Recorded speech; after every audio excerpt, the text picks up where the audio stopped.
Hello, and welcome to Fave Five From Fans, the podcast where I, your humble host Jamie Ray, invite a friend to make a top 5 list of their favorite things that we share a common interest in. Then we sit down and compare and contrast, dissect and disseminate our choices here for you, the listening audience, and let you decide who's right, who's wrong, and will we still be friends. So sit back and enjoy this episode of Fave Five From Fans. Welcome to Top 5 Camp Horror Films. Today, I have my inaugural guest, Gus, Wilbur Augustus, longtime friend and fellow camp horror fan lover. Welcome, Gus. Thank you for having me. You're very welcome. I'm excited for you to be here. Me too. Let's a little bit about yourself, Gus. Tell me how we got to know each other. Oh, wow. We met through Tina. That's right. Way back in the day. Let's not go too far back. Yeah, my wife, who at that point worked at Walden Books. She was, the assistant manager? I don't think so. I know she worked receiving. Oh, okay. That was more than 10 years ago, but less than 30. And we'll stick with that. Yeah.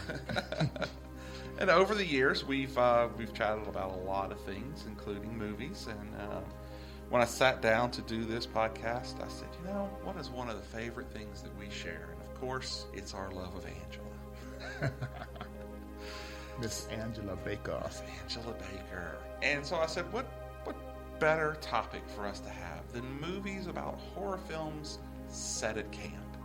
That fun-filled adventures on summer where you get those swim trunks and your merit badges and your sleeping bags and you go out onto the lake where it's supposed to be the best time of your childhood lives. Or don't forget the emerging love hookup. That's true. So many things can happen there. I think if you're ready, I'm ready to dive right into it. Okay. What I'd like to do is we're going to go in reverse order. Mm-hmm. And what I did is I asked Gus to sit down and make a list of every camp horror film he could think of. And then one by one start killing them left and right till he finally came down to a list of 5. But before we go with your number 5, I did offer you an honorable mention. Yes, you did. So was there a movie that, man, you really, really wanted to be on this list, but when it came down to crunch time, you couldn't put it on there? Yes. Well, you go first. Tell me what that one was. Okay, that one for me was The Final Girls. The Final Girls, filmed right here in Louisiana. Yes. I wanted to love this movie. I mean, it had an interesting plot. Mm-hmm. It was shot very well. The acting was solid. But it came across as too much Friday the 13th meets Terms of Endearment. Oh, okay. I mean, warning, Pod Universe, there will be spoilers. There are spoilers all over this. So if you've never seen a horror movie set at camp, stop this podcast right now and watch every single one of them. Basically, the female protagonist, her mother dies a couple of years before the movie takes place. Max Carter, right. So on the anniversary of her death, they go see the last movie she was in. Well, I'm sorry, it wasn't the last movie. It was a movie. It was a horror movie. Camp Bloodbath. Yes. Yes. So they go, and somehow the theater catches on fire. Mm-hmm. There's a very Final Destination setup where the guy knocks over the bottle of rum and it rolls under. And a very, very Final Destination. Yeah. So the exits are blocked.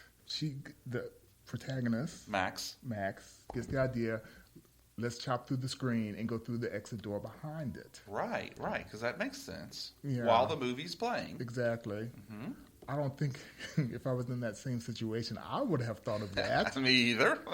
But, she takes a machete, she chops through the screen, they go through, and the next thing you know, they are in the movie. What? So they're really reliving the movie over and over. Right. Till they decide to actually go with the events. Take parts of it. Okay, right. So, of course, her mother is in the movie. Mm-hmm. Now, her mother's been dead for a couple of years by this time. Yeah, I believe it's the 3rd anniversary, maybe, of her death. Right. So, you can imagine the shock when, as they're going down the highway. And the Volkswagen bus. Right. Her mother just like, are we there yet? Even that I did not have an issue with. But it was just, when it comes to slasher flicks, I'm looking for the kill count. Okay. In the Final Girls, there was just too much sentimentality. And not that that's bad. Right. But at the same time, it's like, okay, who's going to get killed next? Okay. I can go with that. In a way, it's sort of tongue-in-cheek. Kind of Purple Rose, a Cairo type thing. Yeah. I felt at the beginning it had kind of a Groundhog Day feel to it when they're sitting on the side of the road and the bus keeps coming by. But you got to admit, if that happened in real life, you'd be like, what's going on? Yeah. You know what, let's just sit here for a while and maybe we'll wake up from this drug-induced fever. Right. 92 minutes later, at the end of the movie, here comes the bus again. But, that movie had an interesting premise. I did like that fact. Yes. Yeah. It was a little original. Right. And it had a fantastic filming location. Did you realize that it was filmed in Baton Rouge and in the areas around? I knew it was set in Louisiana, but I didn't know exactly where. Yeah, the opening scene after the mom's death, where the kids meet together, brother asks her to go to the Bloodbath 2 premiere, which was at the Varsity, right there off of LSU's campus. Okay. They're sitting eating at a Frosty Top, which I've eaten at several times before. So I thought, that's pretty cool. But so that one didn't make the cut for you. But, oddly enough, it was my number 5. Really? I only got the chance to see that movie within the last couple of days. And I just really enjoyed the way that they played with the stereotypical slasher films and how once they got into the movie, when, for example, the Nancy character, the mom, starts telling the story of Billy, the killer. Right. They start having the Scooby-Doo, and it actually starts coming down from above. Like I said, it was shot really well. Yes. But the whole child who lost her parent, meeting up with her and not realizing until... I do see where that was a little tugging on the heartstrings, and not the way that we would like our typical slasher movie to pull on the heartstrings. Or the heart jugular. That movie could have played on Lifetime. Yes, yeah. So it was very good. It did have some good scenes. I enjoyed the dance scene. Yes. Well, which one, though? Because actually, both of them. I was going to say, I really enjoyed the one that Tina did, where she had on the oven mitts, and that was really cool. She drank a lot of energy drinks. Yes, she did. Had some Adderall pills. Yes. That scene with the fly. That was not scripted. Really? No, she just went. She ad-libbed that. I did not know that. Yeah. It was definitely a great and a neat film. It was filmed, like I said, in Baton Rouge and St. Francisville. Pretty cool. I think it had a budget of like $4.5 million, which, when you sit and think about it, that's not a whole heck of a lot of money with all the special effects that they had in it. True. I'll give it that. They didn't have a lot of practical effects because he really didn't get to kill that many people in the movie. But and you knew they were going to die anyway. You knew anyway, right. And I did like the way that the movie ends. I thought that was a very cool use of the characters who had died throughout the original. Right. Again, people, this podcast is littered with spoilers, so don't blame us. But yeah. So Gus's first honorable mention, and my number 5, Final Girls. All right. So I'm going to bump it back to you again. Let's hear what your number 4 would be. My number 5. I'm sorry, you're right. Your number 5. My number 5 was Stage Fright, the 2014 version. Oh, Glee meets The Killers. Now, I can't believe this made your list. I can't either. Really? No, when I first saw it, I was like, I read the synopsis of it. I'm like, a musical? Right. A musical in a slasher flick.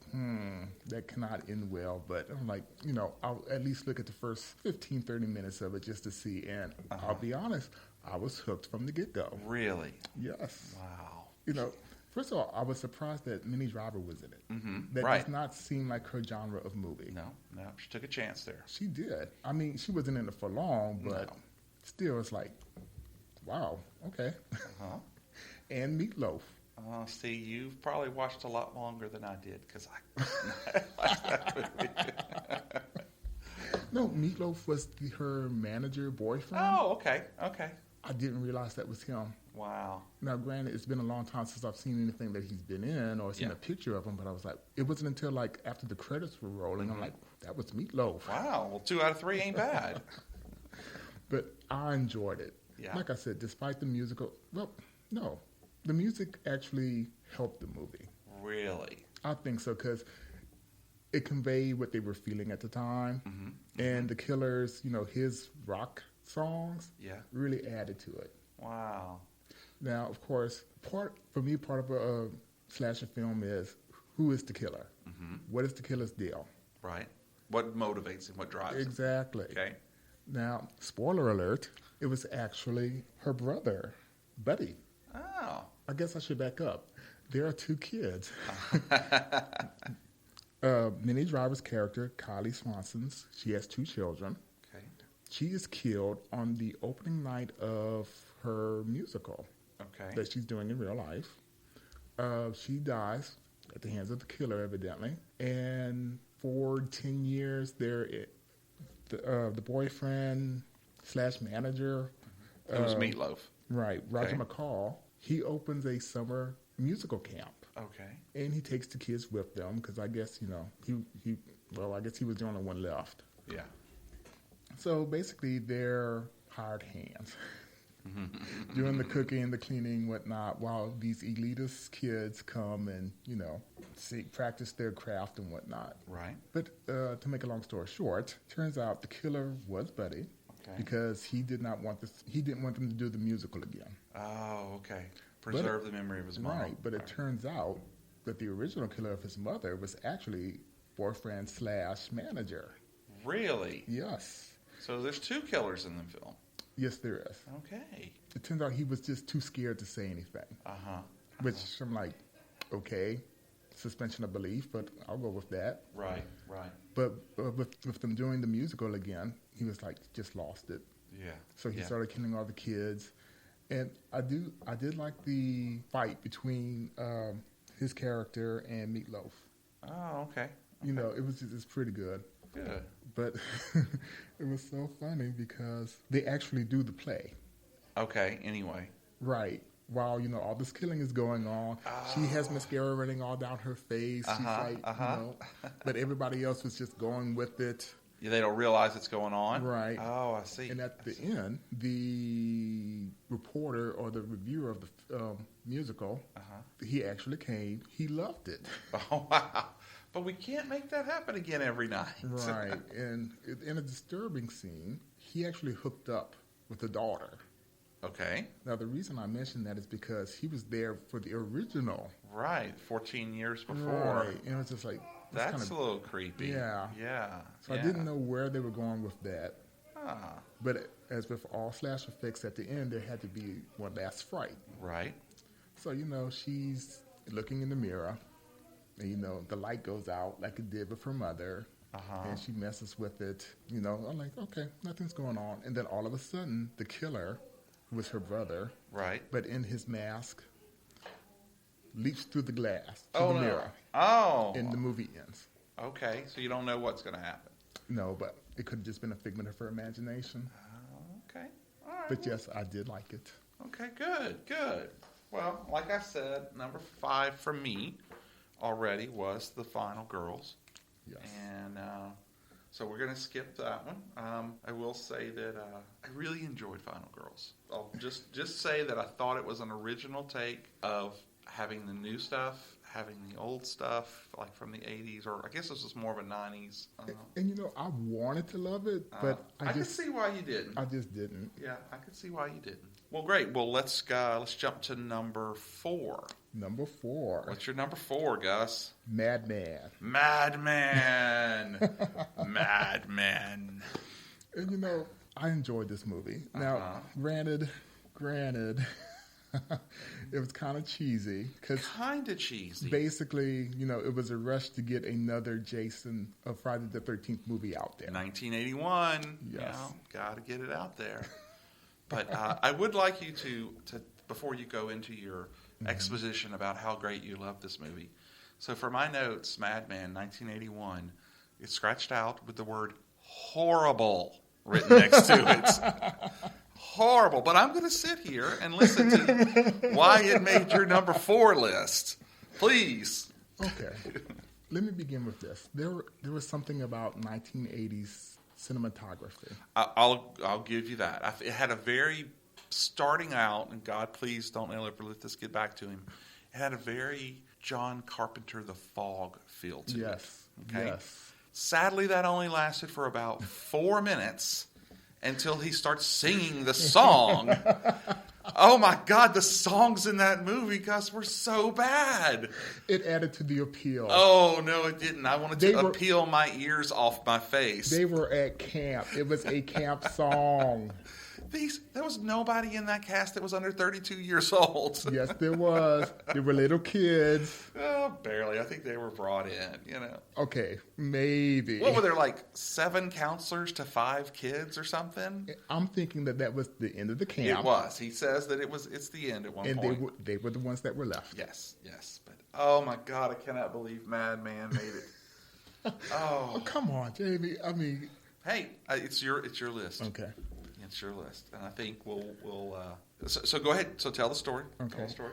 So the kids and their camp counselors are around the campfire. It's the end of camp, and TP is relating the tale of Madman Max. I'm sorry. And you can tell, I'm sorry, that his name is TP because it's on his belt buckle for the entire movie. But anyway, please, no, go ahead. So he tells the tale of how he killed his family, how he was crazy, blah, blah, blah, blah, blah, blah. And that if you say his name 3 times, he'll appear. So, of course, one of the campers, Richie, gets up. A little jerk. And shouts his name 3 times. I'm like, okay, you're just asking for trouble. And he so, asks for it, but Richie doesn't get trouble. That's the part about Richie that really peeved me off. He picks up a rock and throws it through Madman's window, but yet, spoiler, he's still alive at the end of the movie. Well, so of course, the Madman appears, and he sets off to kill everybody. Mm-hmm. Now, one of the reasons why this movie is on my list is because back then, that's all you needed. Plot-wise. Right, exactly. That's all you needed. Mm-hmm. Every killing after that was just counting towards the kill count. Right. So that is one of the reasons why I love this movie. Okay, it does have a good kill count, I will say. Madman is interesting in some of his kills. That's the only nice thing I'll say about the film. Well, of course, he's picking off the counselors one by one till the only one that's left is Betsy. Now, I'll ask you this, Jamie. Do you know who she is? I do not remember who Betsy is. Galen Ross. Really? Yes. I did not know that from Dawn of the Dead. Yes, my Galen favorite Ross. George Romero movie. Yes, it is. It's a very good one. I did not realize that was her. No, I didn't either. Of course, she had a bad job. Bad. At first, I couldn't figure out what was going on with her hair because it looked like they skipped a spot on her eyebrow. I noticed that. I couldn't figure out why it had this weird look to it. Because the Madman came out after Dawn of the Dead. Mm-hmm. But she looks younger in this movie. Oh. And now I'm thinking maybe that's why they did it. Yeah. But I'm also thinking they messed something up. They messed something up. Right. So that's another reason why I like this movie, because she was in it. Yes, because I loved her in Dawn of the Dead. Uh-huh. And so anyway, she's the only one left. I just think TP's belt buckle kept distracting me from seeing who she really was. So she's the only one left, and even though she has the kids on the bus is running. Mm-hmm. Ready to go. Let's get out of here. Ready to go. No. She has to go see if any of the others are left. Yeah. Now, I would like to think that, as a good person, I would want to probably go and check and see if anybody else is alive. Sure. But in reality, I'm like, all right, let's get out of here. Get the hell out of here and let the cops do the job. Thank you. I'm with you, brother. So she actually goes to the Madman's house. Of course, she has a rifle. Somehow she still managed to miss. Mm-hmm. He gets her, he overpowers her. He actually impales her on a hook on the wall. Right. Which almost looks right through her lung. Right. But she's still able to fight on. Scratch. Mm-hmm. She pulls out her knife and she stabs him in the back. That's right. So in his pain, he knocks over the lantern and the house catches on fire. Right. Now, and quite swiftly, too. Yes. Now, there's two thoughts about what happens next. Some people think that he actually died with them. They all died together. Right. While the other half think that he escaped. Okay. Now, I'm going to go with the second opinion because there was actually supposed to be a sequel. Oh, really? Thank God they didn't do that. Centered around Richie, who survives. That jerk. The one who started all of this. But he was, the sequel was supposed to be about him, everyone believing he's the one who committed the murders. Oh, okay. That's a neat premise. It's been done to death, but... Now, yeah. So that's how that was supposed to go. But all right, well... Fortunately, I agree with you. It's probably a good thing that a sequel did not get made. Yeah.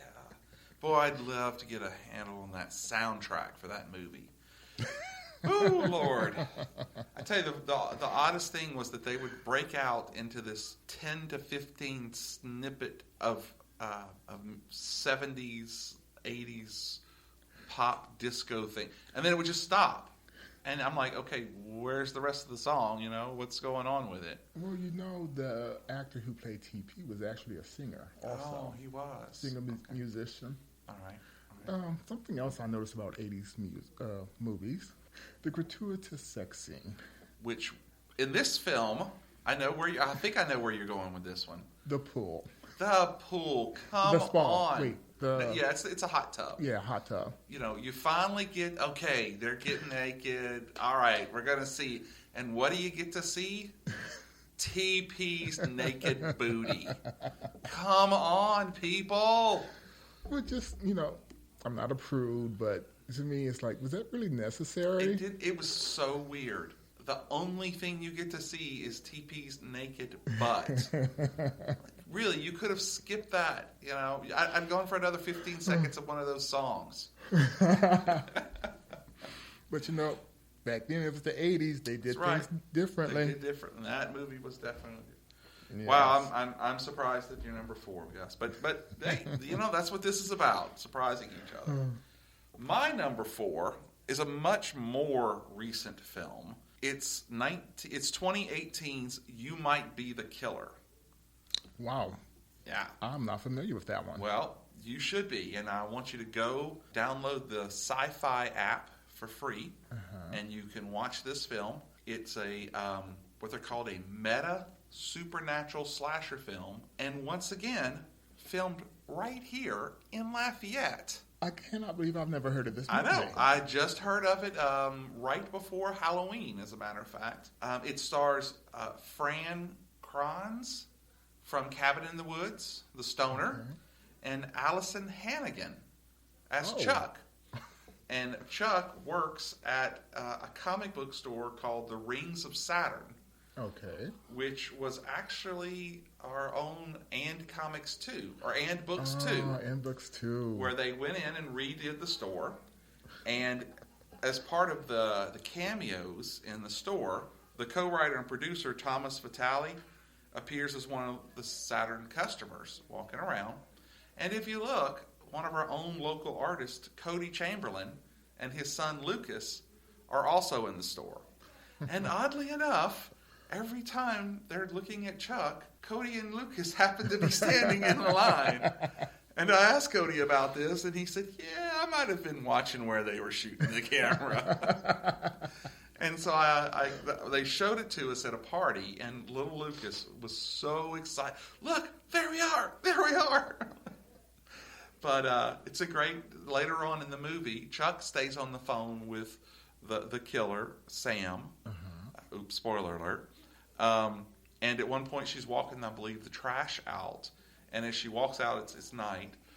There's the Piccadilly sign straight across Johnston Street. It's right there. It's so cool to see. So, again, if you don't live in Lafayette, it's probably not that big of a deal to you. But this is a great little film. It takes place during the summer camp where Chuck is going to be, where Sam is the lead counselor at a camp, Camp Vista, and he ends up on the phone call with Chuck while he's covered in blood, trying to tell her how he's running away from a killer who has killed all the counselors, or almost all the counselors. And he's having gaps in his memory. Well, Chuck, the Allison Hannigan character, is in on all about the horror movies and about superstitions and sorcery and stuff. And as she's talking him backwards through it, they start to realize that maybe things aren't exactly as they think they are. From the beginning, there's 9 counselors dead. It jumps back to 0 counselors dead, and the beginning of the camp section. All the counselors are meeting for a couple of days of getting ready before the kids show up. Then they go and have the campfire telling of the stories. Right. And, prerequisite. Right. Sam explains that this camp was part of his family's land and that there had been a killer who had killed a whole bunch of people. He had made a mask, okay? And after he was killed, they buried the mask in a grave. Okay. And it's supposedly that's where you should bury that's what it you do, right? And so he sends everybody else to go look for it, but he actually knows where it is. And one of the girl counselors figures out, hey, I'm going to follow him because I know. Well, he doesn't. He finds the mask but doesn't want to put it on. And when she comes up to him and is real playful, she ends up grabbing it from him and putting it on. And so the spirit of this killer takes him over. Okay, yeah, I know. So then he kills his first victim, and it gives you this really cool little kill screen up top, and it says "Dead Counselors" and #1. You know, it's got this very grindhouse feel to it. And so then you go back and forth to the phone call and to the events as they start to unfold at that point. And it's very interesting that you now know that he's the killer, but as you watch the events roll out, he doesn't realize it yet. And so there's this whole back and forth thing, and there's some really neat little traps and kills that you would like. They set up some pitfalls for who they think is the killer, not knowing that he's the killer. And then it comes down to a fight for who the final girl is. And there's 2 young women. One is his ex-girlfriend, Imani, who is the badass girl who broke his heart last summer, and Jamie, who's the sweet little innocent girl. And it literally comes to a fight between the 2 of them to who's going to kill the killer. And it's a really neat little movie, and I enjoyed the way that it played out. So you haven't seen it, so I want you to see it, so I'm not going to tell you how it ends. Okay. But it has a very cool ending to it, and then you have to stay to the very end because it has a cool little twist ending. Okay. So that's You Might Be the Killer from 2018. Find it on Sci-Fi. All right. I still can't believe I've never heard of it. Yeah, I know. Especially since it's filmed here. Yeah, it's filmed right here, right there. You should see they even have the Silver Surfer that they have from the Fantastic Four movie that's in the store. It's still there. And they've got these neat little rings of Saturn. They look like, I don't know, they may be a high school art project sign. But it's got this cute little thing to it. So, and a lot of Cody and Rob Guillory's art and books for Chew. And Cody's series Sweets are all prominently displayed in the background.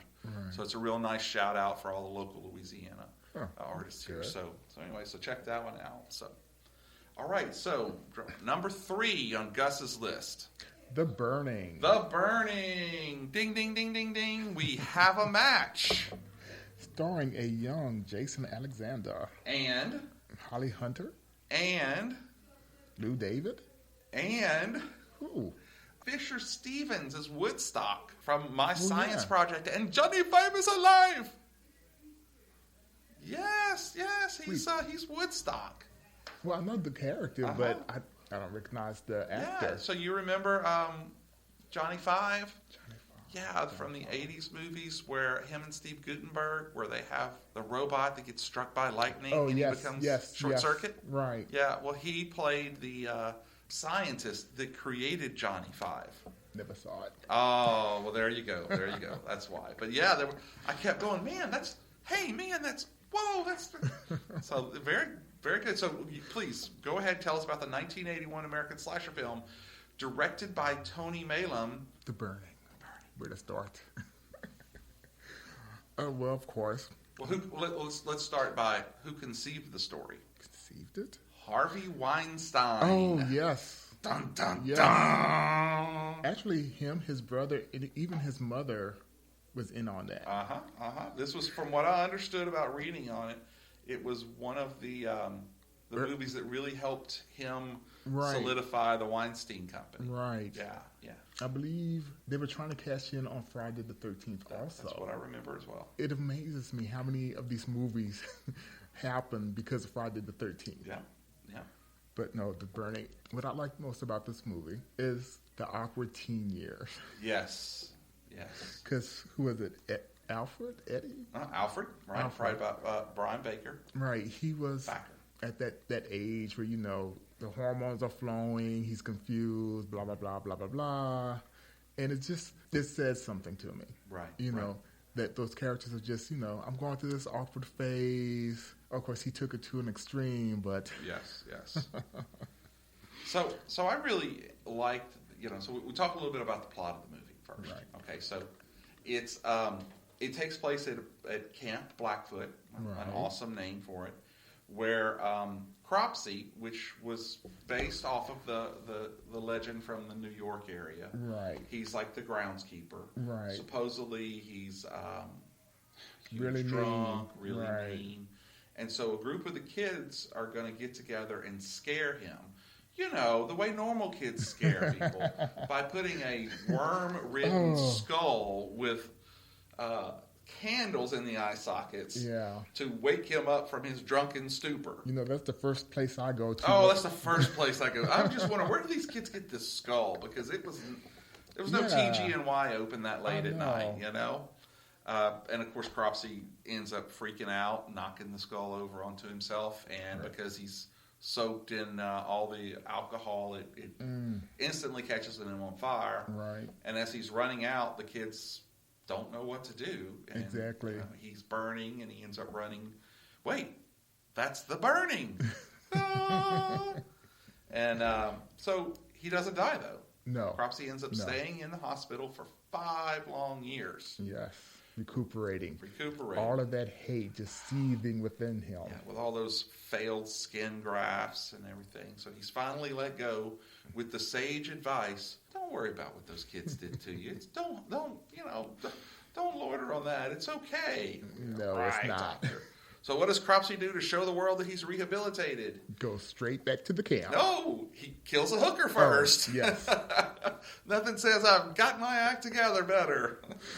And then he heads straight back to the camp. Right. And it's been 5 years, so of course there's a whole new group of campers there, ready to be picked off. Of course. And we think Cropsey's going to get his first victim right off from a girl chasing a softball. Yes. Yeah.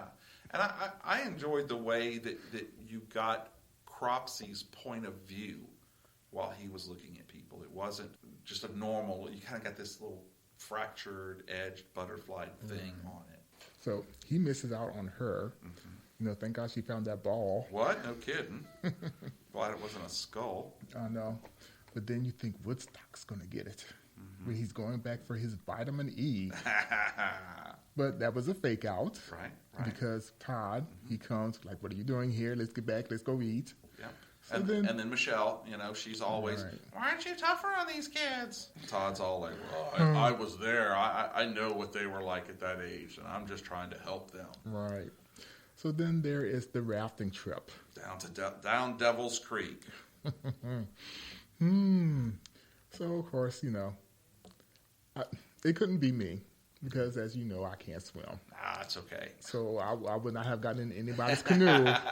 Talking about, let's go down the river. Let's go down the river and spend the night. Yeah. So they do that. And, of course, well, I can't say anything because at that point, they don't know that they're in danger. No, not yet. But no. So quickly, we start to learn as Karen, she gets hers right in the throat. Oh, that was a good one. Man, no kidding. We totally skipped over Todd and Glazer are always after that little kid, Alfred, right. who is, needs to be taken. I mean, he's kind of a perv. He gets caught busted watching a girl in the shower, and True. he was, I was just going to scare her. No, dude, you're a perv.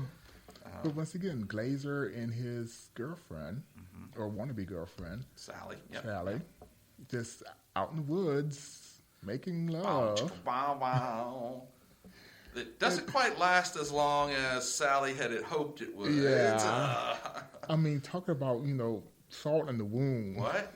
Yeah, no, it's okay, baby. Don't worry about it. But, to give him a little praise there, he was like, hey, why don't I go back and I'll get us some camp supplies and some logs and start us a nice fire. Yeah. Not a good idea. Exactly. Because here comes Cropsy with his shears. And boy, did she get it. Oh, did she? Oh. And then he gives it straight to Glazer when he comes back so soft and sweet. Baby, Sally, wake up, Sally. How did they get that huge guy into the same sleeping bag with her so that he could jump out and kill her? I'll never know. Yeah. I'll never know. Suspension of belief. That's it. So, as he starts to kill everybody and things, are getting down, and so you've got Todd and Alfred are basically the two guys left, and right. and Alfred is being hunted by Cropsy, and they end up in that mine shaft area, which was a weird place. I mean, I didn't quite understand how they ended up there. I didn't either, especially by camp. Yeah. So, and then you start to realize Todd is one of the kids from earlier in the movie, and I just didn't get me. Even though he'd laid that whole breadcrumbs about, I know what it was like to be a kid of that age, and I've done stupid things, and he told Michelle a couple of this. Right. Did not hit me until they played that whole scene again. It didn't with me either. And I was like, holy cropsy, that's what it is. Why would you go back? I don't know. Not 5 years later, but he sure does. But you know what my favorite scene in that movie is? What's that? When the group containing Woodstock create a raft. Right. A makeshift raft, and they're going back, and they come across one of the canoes. Yeah. So they go up to the canoe. Because that's the smart thing to do. Exactly. And then Cropsy just leaps out with his shears. Yes.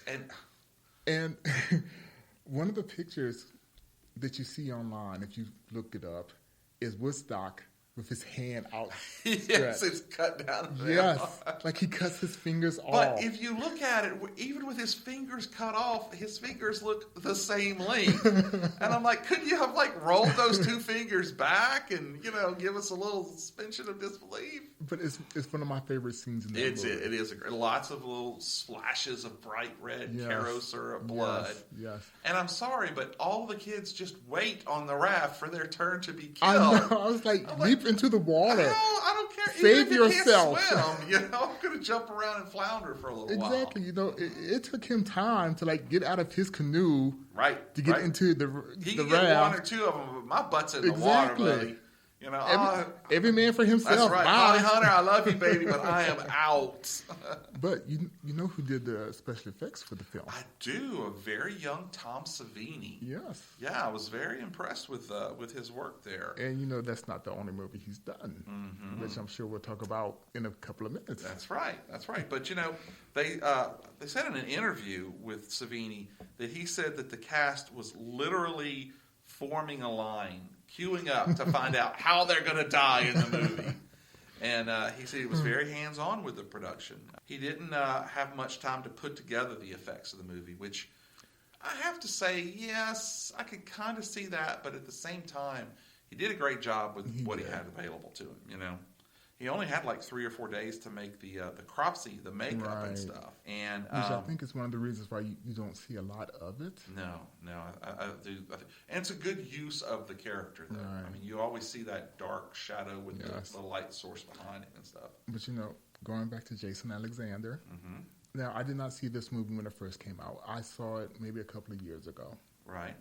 And like I said, when I noticed that Jason Alexander was in it, At some point, I expected him to go, there's a killer after us, and, yada, yada, yada. Yada, yada.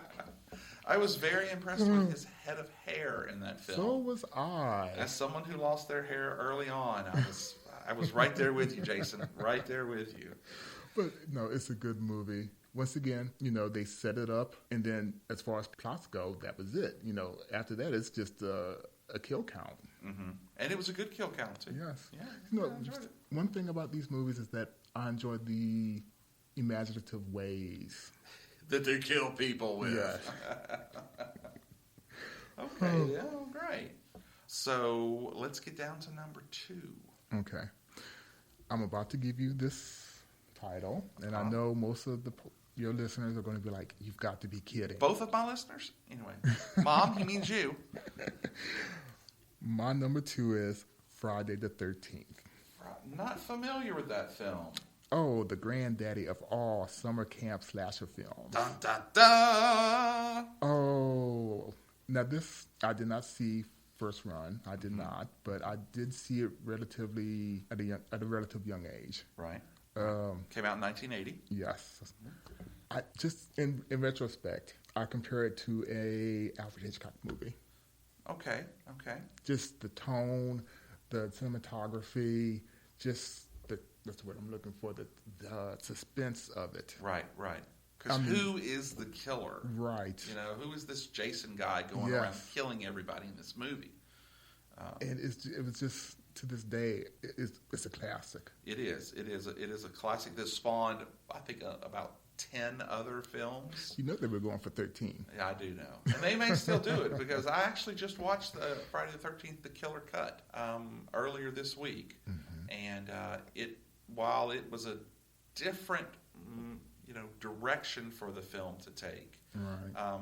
I did enjoy it. I thought it was a fun film, but you can't really compare it, because first of all, it's not even at the camp. It's just on basically, the camp's gone and they're on that lake. But that's but let's talk about Friday the 13th, because I have to agree with you. That's actually my number 1 pick. Okay. I do think it was the progenitor of all of the camp films. Yes. If it had not been for Friday the 13th, if not been for Sean S. Cunningham taking Victor Miller's story about this small group of teenager counselors who have gone back to Camp Crystal Lake, that I think we would have a whole different landscape of films now. Yes. So I do have to give it all props, especially the fact that it was filmed on a budget of around $550,000. It's incredible to think what they did with that movie. Yes. I heard that it supposedly almost grossed $60 million in the U.S. Yes. It was released in May of 1980. Perfect time for it to come out during the summer. Kids could all go watch it. Of course, critical, people, the critics didn't. It was divided, as most horror movies would be. Just like you said, the performances that those actors put out, especially that little guy, Jack Burrell, the one who gets it through the neck. I'm trying to remember, I've seen that guy in another movie before. Yes, I think I know who you're talking about. Maybe there were 6 degrees of his movies that I've seen. Kevin Bacon, that's right. Yes, Kevin Bacon. Young Kevin Bacon gets it through the neck. Oh, that was, when I first saw that, I was like, wow. Yeah. But good acting through it. I think that's his 5th character that was named Jack. No, I didn't realize that. Yeah, in most of his movies, his name is not all of them, because he's in so many, but at least I want to say 5 or 6 movies. Wow, I did not realize that. When you do enough movies like he's done, you're going to get the name over and over again. But we've got to talk about Betsy Palmer as Pamela Voorhees. Oh my God! Coming from her background, she was always played these sweet characters and stuff. And she plays the sweet bomb all the way up until the end, And then when she snaps and Jason starts talking through her, the first time I remember seeing that, I was like, holy crap, what's going on? And of course, kill her, mommy, kill her. Don't let her get away, mommy. And I love the fact that you go through this entire movie with this 10-plus franchise built now. Mm-hmm. And Jason's not even the killer of the first movie. Exactly. He unless you look at the flashbacks and the very end where she has the hallucination while she's in the canoe. Right. Jason's not even really in the movie. No. You know? This was all about about mommy. A grieving mother's psychosis. Yeah. And I really, really liked it. And I follow this movie as my number one. I do pair it with part two because I feel that you really should watch both of those movies back to back because it wraps up the story of one for the surviving character, Alice, and then it brings into it this second group of people to follow up on the effects of what the first set of murders did. Right. And of course, you've got Walt Gorney in there as Crazy Ralph, who's telling everybody, don't go up there, you're going to die. But nobody listens to Crazy Ralph. I mean, he goes through all the trouble of hiding in the cupboard and driving his bike out there, and, pedaling, but nobody listens. And, poor Ralph gets it in part two, but his kids just listen to him, Well, the whole scene with the snake. Yes, on the floor. Yes. And that was a real snake, too. I know. You could tell that was before PETA. Yes, it was. They actually killed that snake. Did they? Yes. I didn't know that. Yes, wow. They actually killed it. And I'm like, evidently, the director had a similar experience when he was at camp. Oh, that would make sense. And he said he wanted it in the scene, in the movie, to build up suspense. But I was like, first of all, I would never be friends with any snake. Never. So it was like, ooh. Friends of yellow on black, friend of Jack, I don't care. Oh. You're not my friend. No. Gotcha. Well, it's a great film.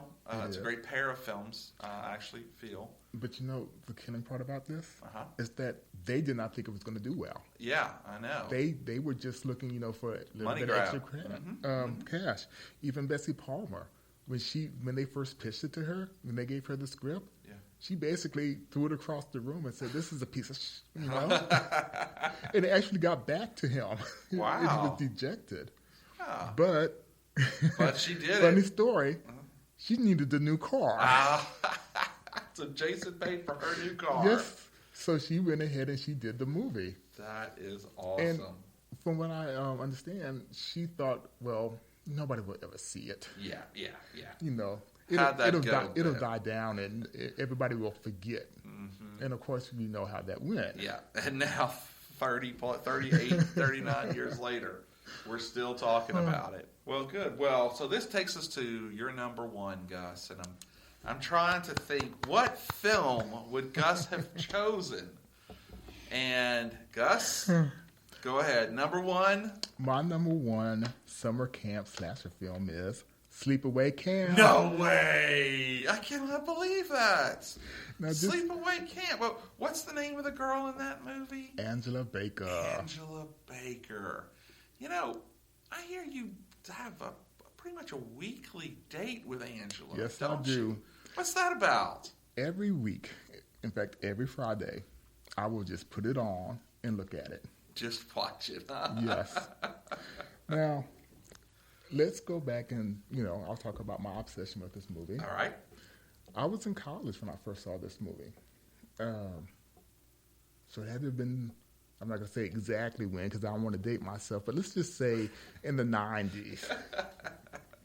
I would just go to the Blockbuster because they were still around and just, find some movies to rent. And I just saw it out of the corner of my eye. I'm like, this sounds interesting. I'll get it. Yeah. So, of course, I'll be honest, it it comes across as a ABC afternoon special. For most of the film, I agree with you. But at the end, and I'll talk about this later, I'm like, oh my God, this was the original Crying Game. That's right. Oh man, I was like, did I just see what I think I saw? Thank God there's a rewind on VHS tapes. Yes. Yeah. But let's back up because I have to talk in depth about this film because it is one of my favorite films. Yes. So I have to say, I saw it in college, and I kind of put it away. You know, it was an all right movie. It's kind of weird. Years later, I was in Best Buy, maybe, looking through videos, and I saw Teenage Wasteland. Right. The third of the Sleepaway Camp movies. I didn't even realize that there had been a second. So I bought it, loved it. So then I had to find the second one. Found it, bought it, loved it. Let's talk about the plot. Okay. There's twins, Angela and Peter. They're with their father and his special friend, Lenny. And, you know, Mary Ann, with one of the counselors from the camp, Mary Ann wants to drive the boat. Girls. Isn't that all it came down to in this movie? You know? Yeah. And we have to say it was at Camp Arawak. Yes. Right. So she takes the wheel, not paying attention. She actually rams the boat into theirs. Right. One of the twins die, and the father dies.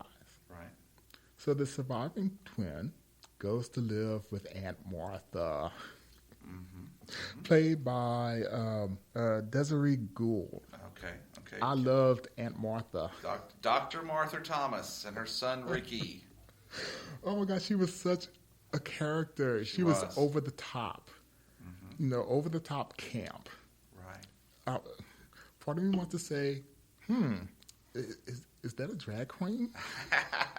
She did have a very John Waters feel to her. Yes. I'm like, now, granted, this is the first time I'm seeing this. I'm like, what is this? Okay, so, you know, years later, her and Angela. Right. So it's 8 years later, 1983. Yes. Right. The surviving twin and Ricky go to camp. Now, Angela is very withdrawn. Right. You know, she doesn't say She saw much. her brother killed in front, her sibling killed in front of her. Right. So it's very introverted. Yes. Right. But Ricky loves her. Yes. Ricky he will wants to protect her. That's right.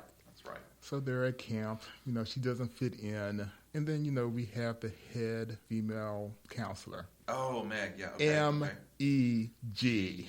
Oh, yeah. And then the bunkmate, Judy. Oh, Judy. Judy. Judy, who has every shirt with Judy on it. If there had been a bedazzler, she'd have had a bedazzle. You gotta love it. Yes. So Meg gives her what for, doesn't she? Oh, yes. They treat her so bad. So bad. No, I'm sorry. I mean, I know girls could be catty with each other, but Angela basically did not do anything to them. No, not at all. She just didn't talk or say anything. Right. Angela's depressed. You can tell she doesn't want to be there. So Meg notices she hasn't eaten in days. So, you know, she gets the head counselor. His name the owner? Not Mel? the owner. No. Well, let's just call him Mr. X. Mr. X. Okay. We'll call him Mr. Muscles. There you go. So he takes her to the kitchen. Get Artie to fix her something to eat. Yes. Right? Now Artie's such a good guy. He sat right around to making her something to eat. Fortunately, Ricky comes in and saves her. That's right. Because that's what cousins do. They stick up for one another. They do. But karma swings around as a big pot of boiling water. Yes. You know that pot, they had to have that pot specially made for that scene. Well, it was so huge. They don't make pots that big. So, Party sized. It's boiling, and you know he's in the kitchen by himself. And then what do you know? Next thing you see, somebody's sneaking around. You know, like looking around, like, what can I use to kill him? And you know, the killer goes for, you know what? Simple is best. That's right. Because the pot was so big, tall, he had to get on a chair to like put more salt in it. Right. So they grab the chair and then they just pull. Now, at first it gets stuck. So he's leaning over this boiling pot of water. Right. And a fire underneath that. Yes. Yep. So he's screaming, "What are you doing? What are you doing? When I get down from here, I'm going to kill you." So, of course, the other hand comes out. And with both hands, they just pull. And there he goes down. Oh. I have Splash. to admit, I didn't see who did the special effects for this, but the whole burn, the blisters. Yes. Oh my God, that was so well done. Yeah. Doesn't actually kill him at this point. No. He ends up having to go off, I believe, in an ambulance, and the owner, Mel, is like, well, it must have been an incident, an accident, so I'll have to be more careful. So, of course, there are more killings because the camp won't leave Angela alone. Mm-hmm. That's right. So, Kenny, who was making fun of Angela at one point, he ends up drowning. Oh, that scene when they tip the canoe over and that snake just curls out of his mouth. Yep. I mean, again, another accident at Mel's camp. Shh. Mel's all worried about them finding out, but, So the kill count continues. Mm-hmm. Is it Ricky and Angela go and watch a movie, and then they leave? And then she gets, hit with water balloons, I believe? You're sort of right. Okay. She does get a love interest in Paul, Ricky's friend. But, boys will be boys. Mm-hmm. You know what they want. Yes, they do. Wow. He tries to kiss her, right? Exactly. Well, he does get a kiss. Okay. He gets 2 kisses at first. And that has a big effect on Angela. Right. And, of course, Judy gets jealous. Judy. But when she gets kissed, we see a flashback scene, right? Yeah. That's when she... Not the first one. Not the first one, okay. Right. All right. So, of course, Judy gets jealous. And she doesn't like Angela, so what's the best way to hurt her? I know, I'll go after Paul. So, at some point, they're at the beach, and they fall to the ground, like, young teenagers are prone to do while they're playing. Paul is, getting a little handsy. And all of a sudden, that's when Angela has the flashback. Ah, okay. All of a sudden, she's like, no! And she runs off. Paul's like, what? Right. Now, keep in mind that murders are still going on. Right. Accidents, Mel says. Yes. Accidents. They're accidents. But we all know they're murders. We know they're murders. And I think Mel at this point is starting to think something's not right. Right. Maybe it has something to do with Ricky. Maybe, because that Ricky.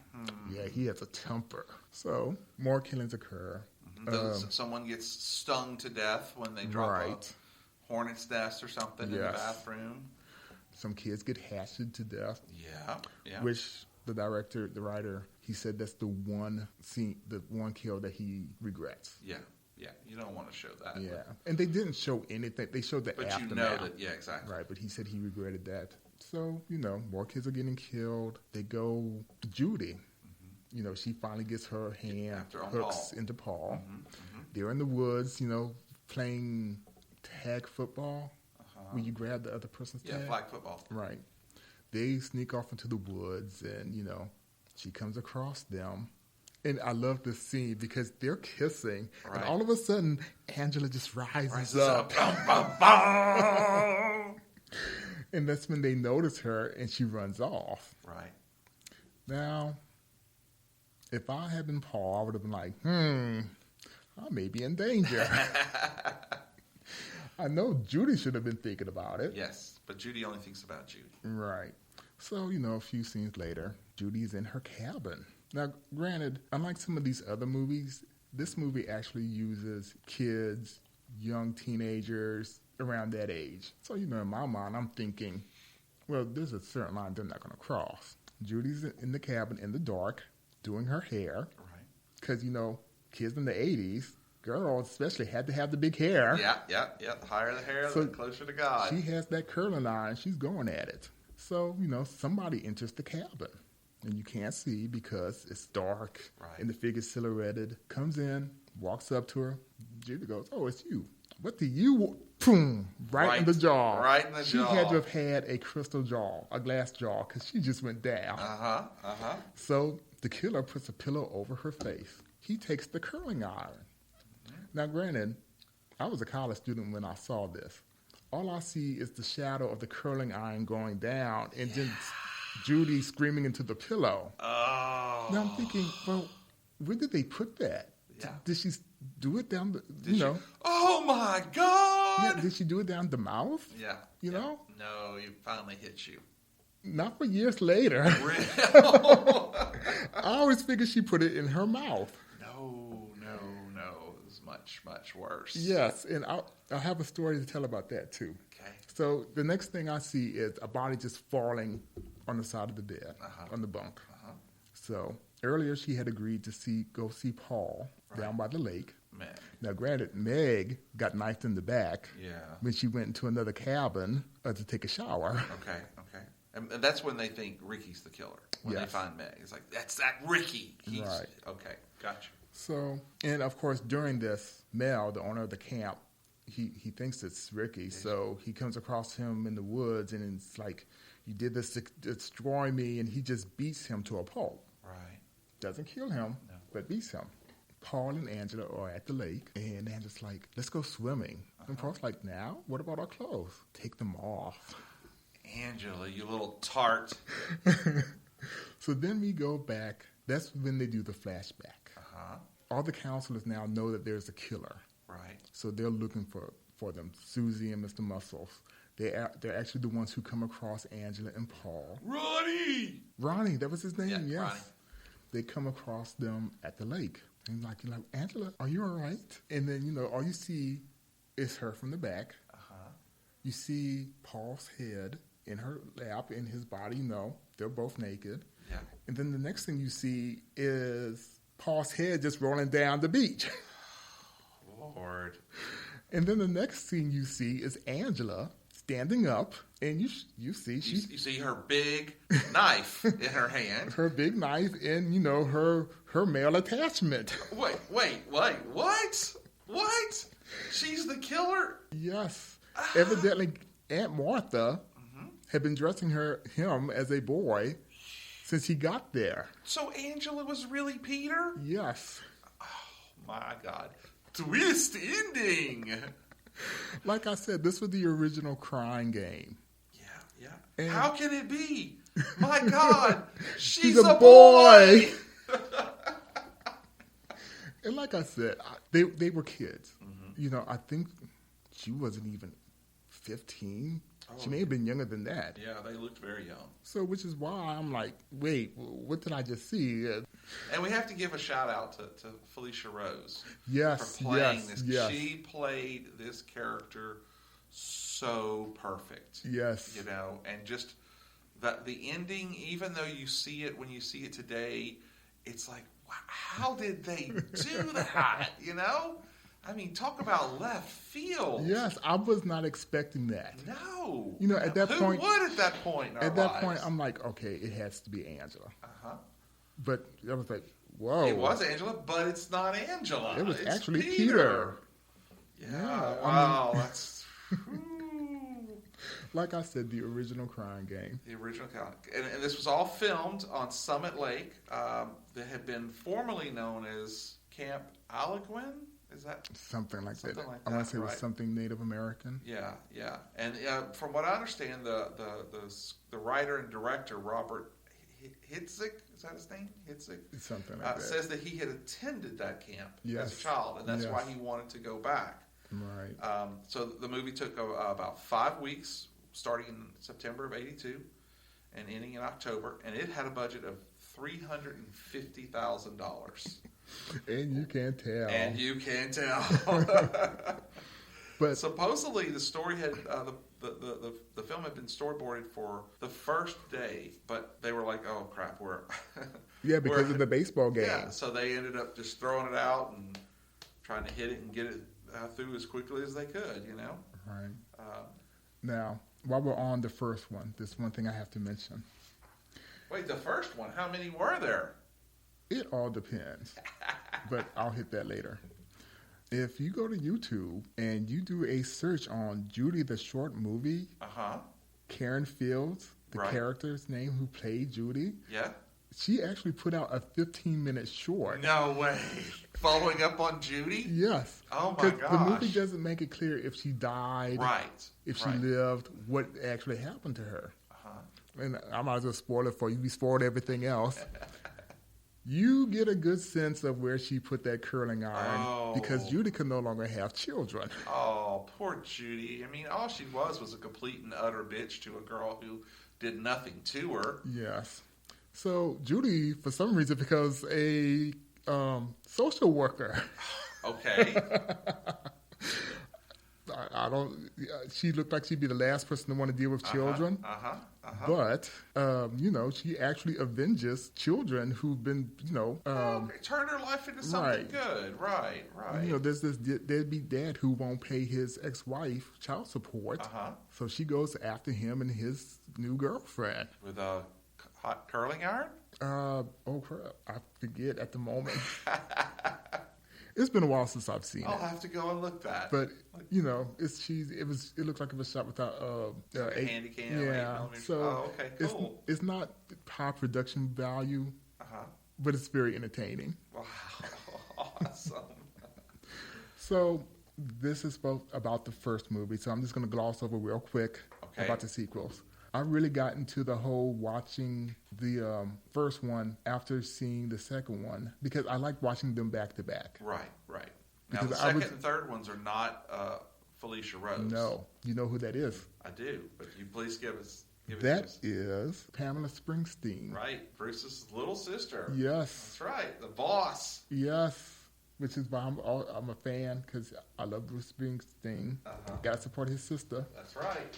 What I like most about the movies is the fact with the later ones is that you know who the killer is from the get-go. Right away, from the beginning. Right. Yeah.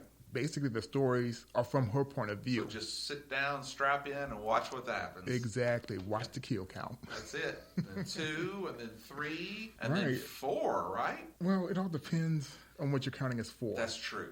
There was an attempt to make a movie.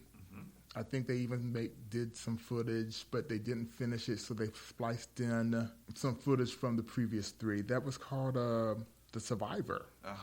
Now, there was an official, what I call an official movie, Return to Sleepaway Camp. Right. Felicia Rhodes, she reprises her role. Okay, I haven't seen that one yet. She's in it, but she's not in it. Okay. Like spoiler alert, she's the cop. Oh, okay. She's in disguise. Well, that's great. We're going to have to follow up and watch that one. Yes, I love that series. So there we go. Top 5 horror films that take place in camp. I tell you, we just need to roll those up into our sleeping bag. And kind of makes me glad I never went to camp. Makes me think about my camp experiences all differently.